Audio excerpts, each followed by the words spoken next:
Welcome to another episode of Homerik. My name is Ken Candelas, the Mad Composer. Now, today is going to be a very special episode. This episode is not going to be something that I will really feature or star in.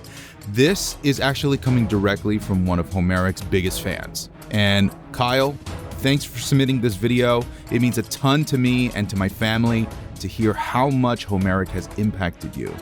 So without further ado, I want to share this with everyone else, why and how someone should think about listening to Homerik, a unique project that is based in the roots of symphonic folk metal, which we call philosophical metal. Greetings and salutations. My name is Kyle. I'm also known as That Mad Barbarian on social media and Twitch. I just wanted to take a second today to give a brief shout out to Ken Candelas our Mad Composer over on Homerik. Dude, I love the work that you do and I appreciate you giving me the chance to actually talk about this. My biggest thing with this one is I found Homerik about 7-ish, maybe 8-ish. COVID has me screwed up on the dates. But I found their music while I was just randomly trolling through on YouTube one day, looking for new music, and I came across these two tracks. I came across Wendigo and Curse of the Black Nile. And man, let me just tell you, this atmospheric kind of, you can see a movie play out in your head music started going through my headphones. I'm like, holy, what in the world? This isn't just music that's made to be consumed and forgotten about until the next time, or wind up on a playlist that maybe you hear every so often. Homerik's an experience in and of itself. And I just want to take a chance to also talk about how I got to know the guys, or got to know Ken specifically, because I reached out to him on Facebook. I'm kind of like, hey, I have this idea if I go to record any of my D&D games, which are still sitting in a vault somewhere. But if I go to record any of my D&D games, can I use this music? Because I want to give this bigger atmosphere, this bigger gravity, this feeling of build up behind just my words. And to his credit, I was this guy that he didn't know real well outside of a handful of conversations. And without hesitation, Ken just kind of goes, yeah, absolutely. I'm really excited to see how that works out for you. And let me tell you, my player is all of a sudden, instead of just having to listen to me kind of explain story and have to build up this dread through just my kind of storytelling ability itself, I now had this backtrack that I could use to build towards that feeling. Whether it was for D&D, Call of Cthulhu, Five Rings, if I wanted them to feel something, I would put this music on, and it worked wonderfully. I still do it today, which is why I'm really excited for the full release of Circle of Dead Children. That's going to be awesome. Just in general, when you play this music, you kind of have to shut your eyes for a second, or I highly recommend just shutting your eyes for a second and just kind of let it reverberate through you. This music is a story.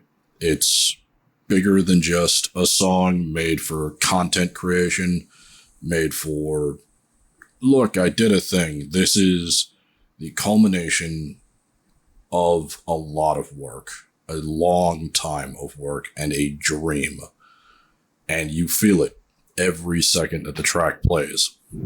It doesn't matter if it's Godless, Song of the Night Part 2, Sacred Order, doesn't matter if it's the Wendigo, doesn't matter if it's the original first part of Song of the Night, which, by the way, my players still find to be one of, if not the creepiest song that they've heard in a long time.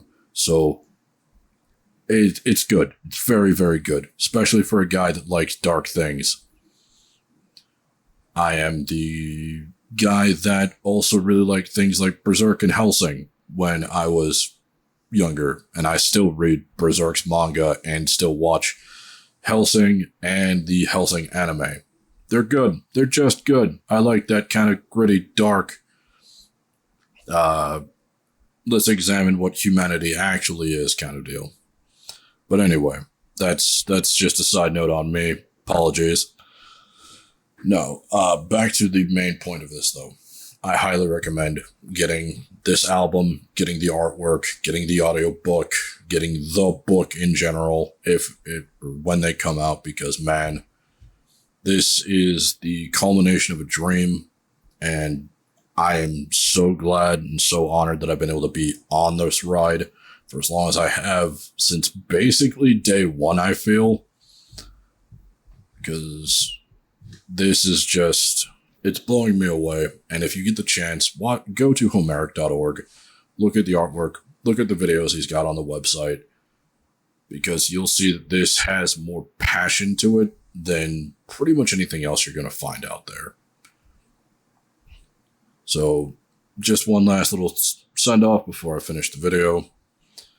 Ken, I just can't thank you enough, man, for the music that you make, the passion that you put into all of this, and the inspiration that you gave to me as a story writer to be better, to actually dive into things and realize that there are layers that I can add to everything. It doesn't matter if it's a short story, it doesn't matter if it's a game I'm running. You're awesome, man. And I just wanted to let you know that. All right. So until next time, and if you happen to find me over on Twitch, always appreciated. But more importantly, and the biggest thing on this one, is visit homerik.org. You will not be disappointed in music. You won't be disappointed in any of the artwork, especially if you want to, you won't be disappointed in the artwork. You won't be disappointed in anything that they really have going on. And if you like dark, very challenging, very cinematic music that kind of makes you want to just step back from the world and just enjoy this for a few minutes, do it. Pull the trigger, buy the music. You will not be disappointed in anything like this. Until next time.